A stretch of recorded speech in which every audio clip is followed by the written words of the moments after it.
Jack the ripper, ये नाम सुनते ही दिमाग में धुंध, गैस लैम्प और एक साई की तस्वीर बनती है। हम सबने ये कहानी तो सुनी ही है। हाँ, लेकिन आज हम सिर्फ हत्याओं पर नहीं बल्कि इस बात पर गौर करेंगे कि ये किंवदंती मतलब ये लेजेंड बना कैसे। बिल्कुल सही।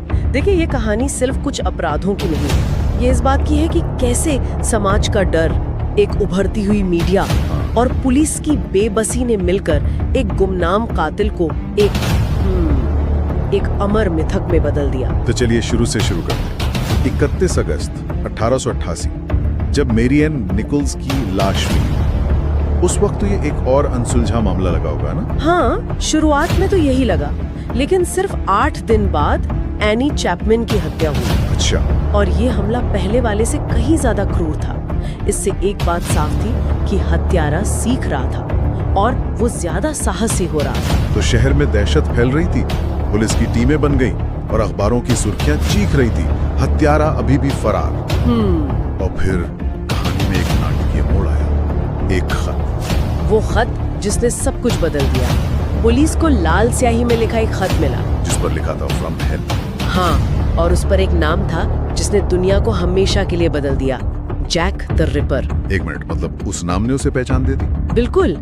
वो अब सिर्फ एक गुमनाम कातिल नहीं रहा, वो खौफ का एक प्रतीक, एक ब्रांड बन गया था। और ये खौफ तब और बढ़ गया जब 30 सितंबर को उसने वो डबल इवेंट किया। हाँ, एक ही रात में 2 हत्याएं। ये तो जैसे वो पुलिस का मजाक उड़ा रहा था।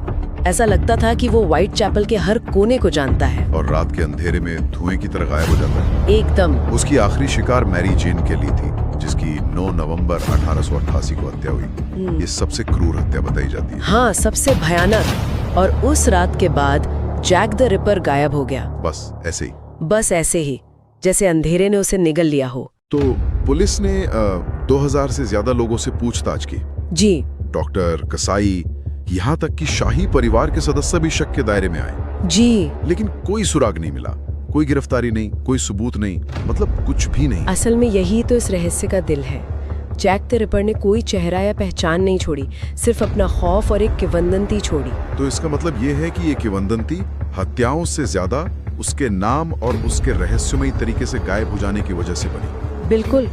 उसका आतंक तो कुछ ही महीनों का था, लेकिन उसकी कहानी 135 सालों से जिंदा है, क्योंकि इसका कोई जवाब ही नहीं है। यहाँ श्रोताओं के सोचने के लिए एक बात है। क्या जैक द रिपर इसलिए कभी नहीं पकड़ा गया क्योंकि वो असाधारण रूप से चालाक था, या फिर उस समय की जांच तकनीकी इतनी सीमित थी कि उसे पकड़ना नामुमकिन था? ये एक ऐसा सवाल है जो आज भी इतिहासकारों